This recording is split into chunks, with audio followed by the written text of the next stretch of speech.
وفعلا عملت كل حاجة هو قالها لي، وفعلا لقيت نفسي غير مرئي، محدش شايفني خالص من الناس. هتقولوا ده اسقاط نجمي، هقول لكم لا، لان الاسقاط النجمي الروح بتخرج من الجسد، لكن انا ماشي عادي بروحي وجسمي. المهم بقيت زي الشبح، محدش شايفني بس انا شايف كل حاجة. رحت البيت الدجال ودخلت وشفت شكل غريب للبيت. البيت متعلق فيه صور غريبة، والدجال قاعد وقدامه واحدة وبيقول انه بيعالجها، لكن هو بيسيطر عليها بكلام مش مفهوم ويخليها زي العبدة. هتقولوا ازاي؟ هقول لكم معرفش.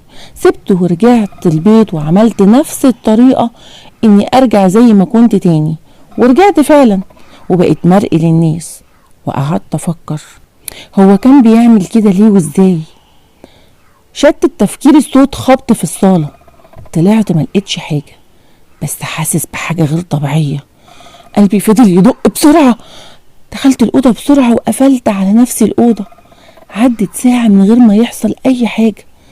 بصيت من شباك الأوضة لقيته ماشي ورايح ناحية المقابر. نزلت بسرعة ومشيت وراه، لقيته واقف عند قبر معين والست اللي كان بيعالجها واقفة هناك. فجأة طلع سكينة والست نايمة، ده منومها مغناطيسي وذبحها. وفضل يقول لقد تم تقديم الضحية الجديدة، أريد المزيد من القوة، أريد السلطة والعهد الأخير، لقد أتممت عهدي وقدمت الضحية السابعة. لقيت الأرض بتتفتح وجثة الست اتسحبت تحت. لقيته بصلي، أنا اتفزعت وطلعت أجري ومعرفش هو شافني ولا لأ. وصلت البيت وأنا ميت من الرعب ودعيت إنه ما يكونش شافني. أنا قلت لازم أشوف بيعمل كده إزاي وليه. عملت الطريقة ورحت، وهو بدأ يعالج بنت بتعاني من سحر التعقيد أو الربط، حاجة زي كده. وبعد ما خلص فضلت واقف علشان أشوف هيعمل إيه، بس قلبي وقع في رجلي لما بصلي وقال لي إيه رأيك في يوم امبارح؟ أنا كنت سايبك بمزاجي وعارف إنك شايفني علشان هتكون الضحية الجديدة والأخيرة. حاولت أهرب بس ملحقتش، لأن حاجة شدتني من رجلي وبقيت بتجرى على الأرض. هتقولوا جن؟ أكيد هقول لكم معرفش، لأن اللي كان بيشدني حاجة مخفية، حاجة أنا مش شايفها. جسمي كله بدأ ينزف من كتر الجرى على الأرض، واترميت جوه قبر واتقفل عليا. أنا حاسس بفزع وخوف ما يتوصفش، وجسمي كله وجعني. فجأة ظهر الدجال في وشي، معرفش ازاي ولا جه منين، وقال لي أهلا بيك. لقيت الأرض اتشقت من تحتي وإيد سحبتني.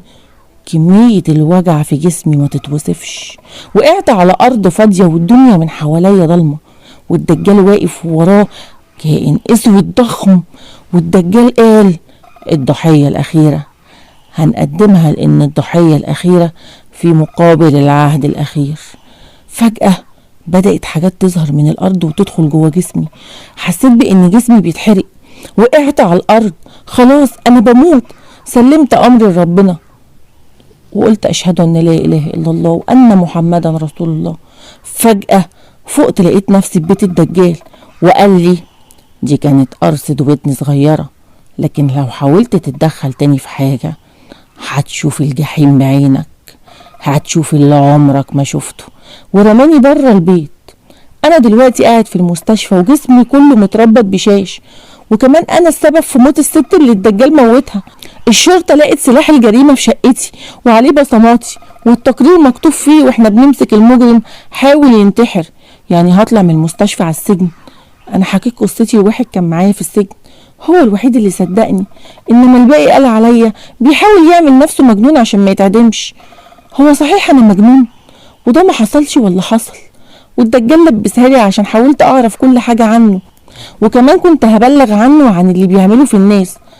صحيح نسيت أقول لكم إن الدجال ده ساب القرية وراح قرية تانية، وكمان ما كانش في دجالين في قريتنا، والبيت اللي كان عايش فيه مهجور من سنين. أنا اقتنعت بكلامهم إني اتجننت. أنا اتجننت خلاص. بس الراجل اللي اداني العزيمة اللي خلتني أختفي ملهوش وجود من الأساس هو كمان، والشرطة فحصت الكمبيوتر وقالوا لي كده. امال انا جبتها منين؟ معرفش. انا خلاص بكرة هتعدم على حاجة انا ما عملتهاش. لا، انا ممكن اكون عملتها، بس بالله عليكم، بالله عليكم، انا مش عارف. انتوا مين؟ انتوا مين؟